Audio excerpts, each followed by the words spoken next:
Now on Denver 7 News at 10, homeowners watch in shock as flooding in Larimer County washes through a creek, causing major damage. It sounded like a roaring, I don't know what. Freight train. Freight train? Okay. We take a closer look at the impact on the community and how it's going to take a village to clean the aftermath. I think the whole community is standing up and saying, well, of course, this is what we need. Plus, Marshall Fire victims are starting the rebuilding process, but many say they've been hit with unexpected taxes. The call to local leaders to take action. And as COVID-19 continues to run rampant in many parts of the U.S., some local groups are making it their mission to ensure everyone has the chance to get the right information to stay healthy. There can be a miscommunication, and that's why we are here to let them know that it's okay. We are still following the deadly flooding in Larimer County last night. County officials tell us a mother and daughter were killed when their trailer got swept away in the floods. Thank you for joining us for Denver 7 News at 10. I'm Danny New. Larimer County officials say, courtesy of preparation, only one home had major damage, but many roads were hit pretty badly. Denver 7's Rob Harris spoke with homeowners in the area who say recovery is going to require all hands on deck. We've seen a few more rain clouds pass through Larimer County this weekend, but thankfully it's nothing as intense as we saw Friday evening. Now, people living here and county crews are assessing the damage and cleaning up. These are the normal sounds of Miller Fork Creek, a far cry from its sounds Friday.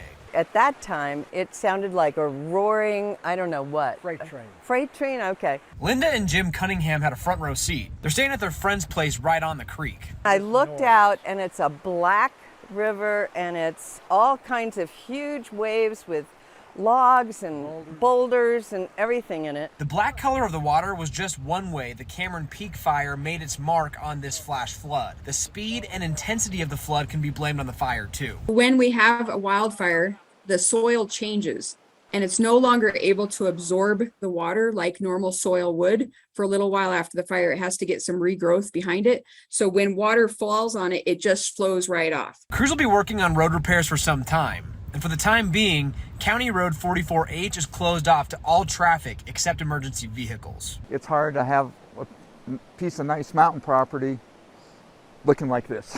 Residents have plenty of cleanup to do too. This will be the third time Michael Markovich cleans out his pond after floods through his property. Oh, it still brings up shock. Even, a couple raindrops anymore, your anxiety level rises. It's a lovely place when Mother Nature doesn't cause some havoc like this. County officials tell us we could have an estimate of cost of damage by tomorrow, but they don't expect it to reach the threshold where federal aid would be granted. In Larimer County, I'm Rob Harris for Denver 7. Thank you, Rob. Well, it's been more than 6 months since the Marshall Fire tore through Boulder County, and many of the victims who lost everything are finally getting to rebuild. In Superior, the town council waived the new construction tax to help cut down on costs, and now Louisville residents are asking for the same. Denver 7's Russell Haythorne reports. We are part of the fabric of this town. The emotion here is still raw. How are you? We're doing okay. It helps to be fighting for something. The pain still fresh. How are you? How am I? Oh, well, this is not the way I expected my 50s to start. I turned 50 yesterday. Congratulations. Happy birthday. Thank you. I think like a lot of other survivors, we're just experiencing fatigue and exhaustion. And the message from all those who lost their homes in the Marshall Fire, like Trevor and Tanya, is a simple one, directed at elected officials. We have some council with a bit of an empathy gap. Step up and do what's right. Rebate our use taxes. I think the whole community is standing up and saying, well, of course, this is what we need. For many of these homeowners, as you can see, the debris is now gone and they're ready to move forward with permitting. The hang-up is with the use tax at the permitting process. If they can get that waived, they're ready for construction. The use tax is about 3.6% on new construction, which is an average of about $25,000 for every new home. But fire victims never planned on building new homes, so they're asking the city to waive those fees, especially considering many have other financial hardships like underinsurance. Costs are going up, up, up, up. It can be done. It just takes the will and it takes the work. He's right. Louisville's neighbor to the south already did it. months ago. Within the town of Superior, we acted really quickly, and we decided that we wanted to waive the use taxes and cut the permit fees because we knew it was the right thing to do. Town of Superior trustee Neil Shaw was a trailblazer in the movement and believes Louisville has dragged its feet.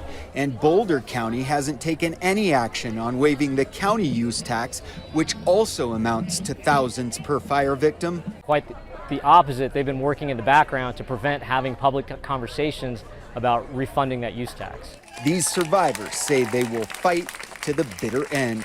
Either council can do something and pass an ordinance to rebate them, or we can go to the voters ourselves directly.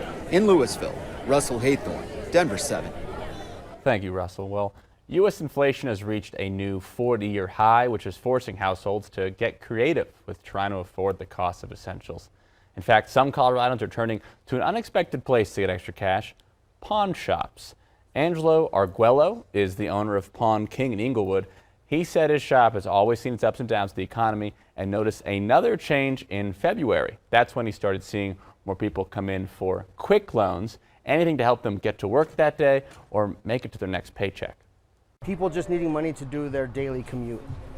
You know, pay small bills, get gas, put groceries on the table for the few days before they get their paycheck.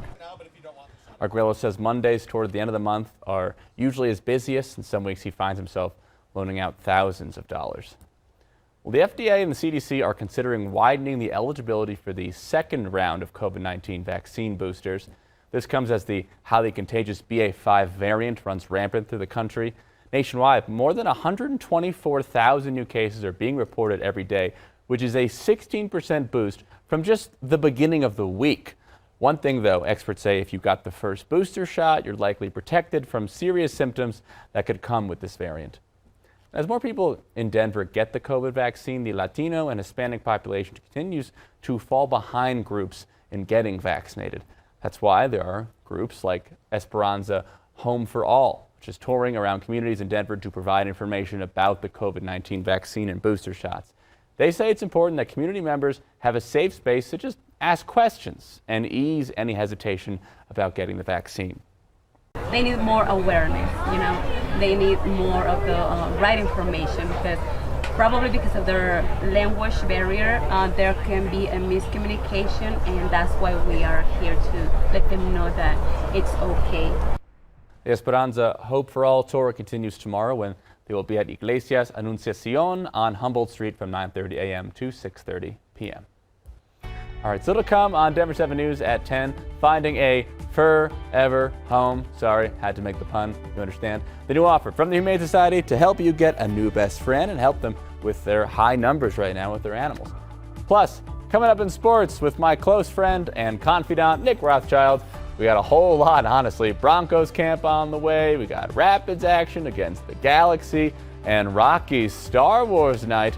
May the Force be with you. Next.